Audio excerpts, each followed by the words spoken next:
कि इस देश के मध्य वर्ग के लोग प्रख्यात फिल्म निर्माता Shri Ashok Pandit. Good afternoon, everybody. The nation is passing through an extremely difficult and challenging situation. The grave crisis of leadership is for everybody to see. Shri Narendra Modi ji has proved his ability to give good governance and ensure all-round development of all sections of society.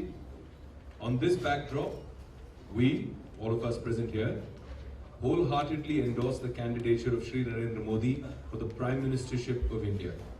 We appeal to all voters to support Shri Narendra Modi ji and vote accordingly in the ensuing election. And myself, I would like to request people who are from eminent different walks of life to briefly just put forth either their opinion on good governance or their personal opinion on Modi ji.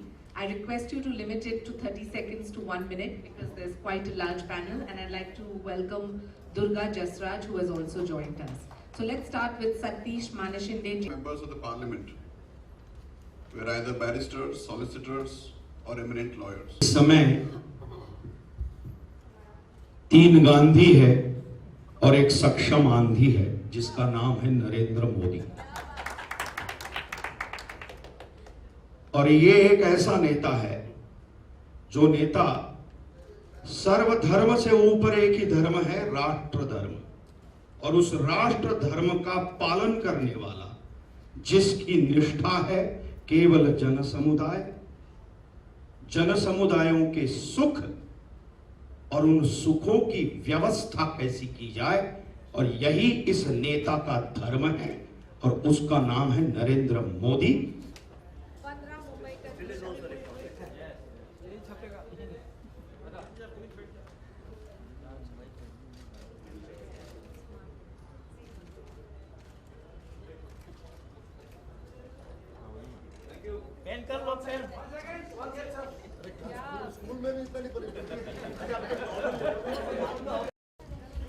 We had an opportunity to listen to 15 eminent personalities from all walks of life in Mumbai.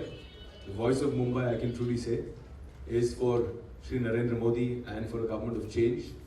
मुझे लगता है कि Narendra Modi ji is an intelligent mind that speaks from the heart.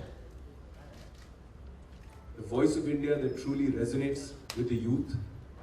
पूरे भारत का भ्रमण करके आया हूँ मैं इस वक्त। I was campaigning in the heartland, Uttar Pradesh में, पंजाब में, मराठवाड़ा में, विदर्भ में। जहाँ मैं जा रहा हूँ सब जगह एक ऊर्जा है। It's difficult to explain that energy, क्योंकि मैंने इतने सालों में मुझे लगता है कि हम सबको लग रहा है कि देश की इस वक्त ज़रूरत है। नरेंद्र मोदी जी देश की ज़रूरत है। मुझे लगता है कि एक विकास पुरुष हैं वो। उन्होंने गुजरात में अपना ट्रैक रिकॉर्ड कायम किया है। बहुत सारे लोग सवाल उठाते हैं, क्वेश्चन करते हैं, लेकिन मोदी जी मुझे लगता है कि बात कम काम ज़्यादा करते हैं, और इसीलिए उनके पास इतना दिखाने के लिए काम है। 18,000 गांव ऐसे ही गुजरात में इलेक्ट्रीफाई नहीं हुए हैं, इलेक्ट्रिफिकेशन नहीं हुआ है उनका, सिर्फ बातें करके उन्होंने काम किया। कर्मयोगी हैं वो। मुझे लगता है कि देश को इस वक्त बातें कम और काम ज़्यादा की ज़रूरत है। युवा पीढ़ी इस वक्त चिंतित भी है, इम्पेशेंट भी हो गई है। बहुत इंतज़ार कर लिया है भारत के युवा पीढ़ी ने रोज़गार के लिए, डेवलपमेंट के लिए, इंडस्ट्री के लिए, और अब एक ऐसा आदमी चाहिए जिसके नेतृत्व में ये सारा कुछ हो।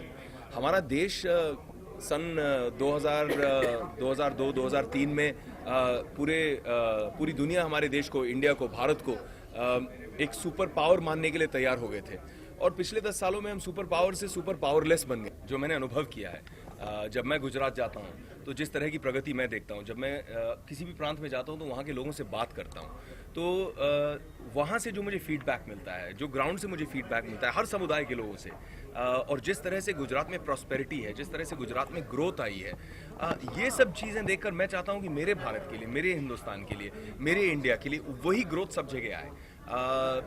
मैं जब इतना भ्रमण कर रहा हूँ, विदर्भ में गया था मैं हाल ही में, गढ़चिरौली नाम की जगह है, जहाँ से 20 किलोमीटर की दूरी पे, जहाँ पे मेरा मंच था, जहाँ पे प्रचार करने गया था, वहाँ से 20 किलोमीटर की दूरी पे नक्सलवाद है, नक्सलों का इलाका है, गुट है, और लोगों ने ये भी मुझे वार्न किया था कि आप क्यों जा रहे हैं, डेंजरस एरिया है, कभी भी वहाँ पे नक्सल धावा बोल सकते हैं।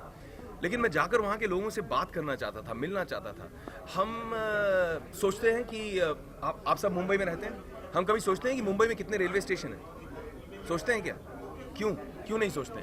क्योंकि we take it for granted.